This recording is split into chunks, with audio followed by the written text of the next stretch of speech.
If you bring out a gaming keyboard and it isn't a Rapid Trigger Hall Effect one and it's not made by Wooting, people will call it garbage. Too long didn't watch, no, it's not better than a Wooting 60 HE. Wooting clears, smile, good video. Wooting keyboard is a must for GPS games. Wooting 80 HE will be the best new KB. Actually, the upcoming Wooting 80 HE is better and the 60 HE is still better than the junk deer KBS. No Rapid Trigger, no buy. Wooting still clears, thanks for watching. No Rapid Trigger, no best keyboard, simple as.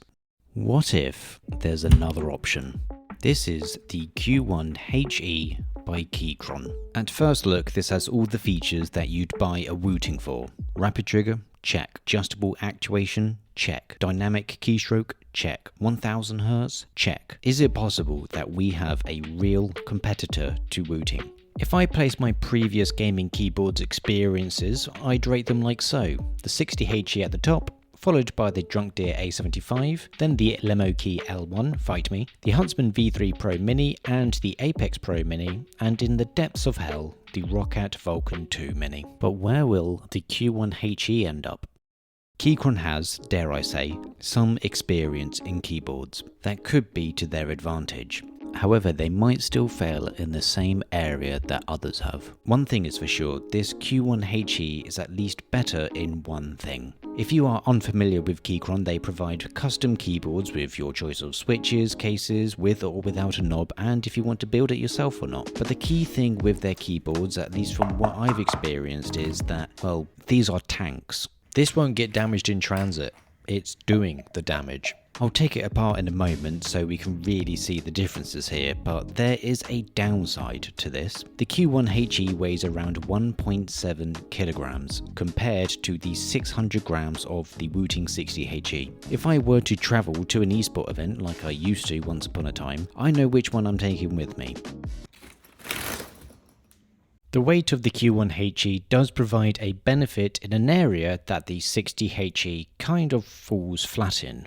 First, the casing of the Q1 HE is aluminium and it's using a gasket mount. Basically, the PCB doesn't get screwed in anywhere, it's kept in place with little pillows that stick out and are clamped together by the case. This reduces the harshness of noise coming from the keyboard and massively reduces the stiffness, compared to the 60 HE tray mount, which means there's stiffness when typing and a bit more noise. It does take a bit of time to take the Q1 HE apart, and I think it's skirting on the lines of it's no problem for me to do in a few months, and this, the chocolate that's stuck inside it won't do any harm. However, just taking off the keycaps should be good enough to clean it out. You only really need to fully take it apart if you did a big whoopsie on your keyboard. To be fair, if you buy an expensive product like this, then you should really look after it. Sound check.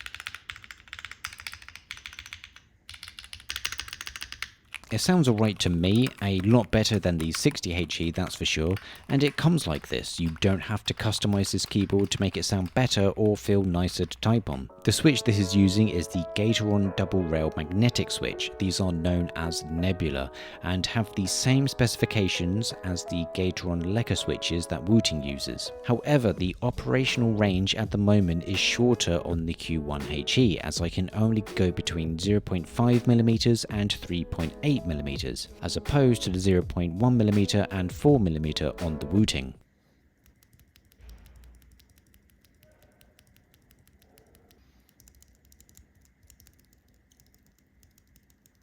These are hot swappable, and it looks like from Keychron's website they will be selling other sets of switches as well, a lighter and heavier version if you want something different. These feel smoother than the Lekka switches on the 60 HE, but some of that scratchiness that is often the complaint with the Lekka switch still remains on the Q1 HE, but it is a very slight amount. If I were to compare the 60 HE and the Q1 HE directly based on what I've just been through, the Q1 HE is far better. The quality is incredible. Straight out of the box, you feel like you have the best product.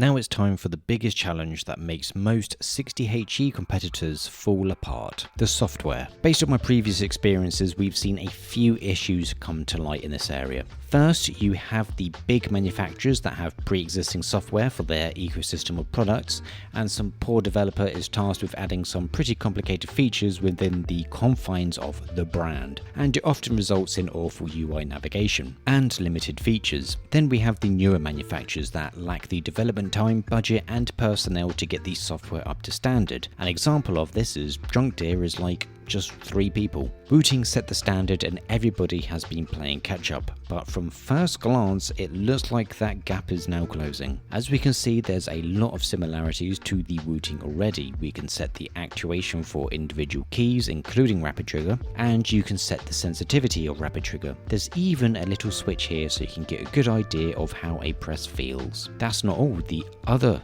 functions that I mentioned also appear as well: DKS, long press switch and gamepad analog, and there's still all the other standard features that we all love on gaming keyboards as well, but it's not that easy. At the start this keyboard was a bit laggy. The standard experience was fine, but if I used one of the functions like the long press switch for example, it would cause the keyboard to have a massive delay on any input. But the performance improved when a firmware update was released the next day, and these issues have gone away. But it also wiped my keyboard setup, all the bindings, profiles and all the switch actuations that I had set up. It is a bit rough around the edges. There are some UI elements that need polish. Having to go back and forth between DKS and actuation distance to check to see what you've made is working correctly is a bit of a pain. But out of all the rapid trigger keyboards that I've tried so far, this is the closest Wooting competitor. In terms of quality, it is better than the Wooting and is the best overall. In terms of software and functionality, this is really close to what I've experienced to Wooting's utility. Now we've got to look at the price. This keyboard, fully assembled, not including shipping, costs around $219. The 60HE costs around $175. Naturally, as these are different sizes, it's not completely fair to compare these prices exactly, but considering the quality, typing experience, features, and the keyboard as a whole, oh, and it's wireless by the way, and it has a knob, I think $219 for a high quality Hall effect keyboard like this one is worth it. If Keychron polish off the software, stop wiping my settings when a firmware update is done, I think that this is a genuine competitor to Wooting. On my scale, I would place the Q1 HE in its current state just below the 60HE. With some more polish it might overtake it. The Q1 HE is a chunky, well made and beautiful beast of a Hall effect keyboard. If you want to take a look at some other Hall effect keyboards, there's a video on screen now.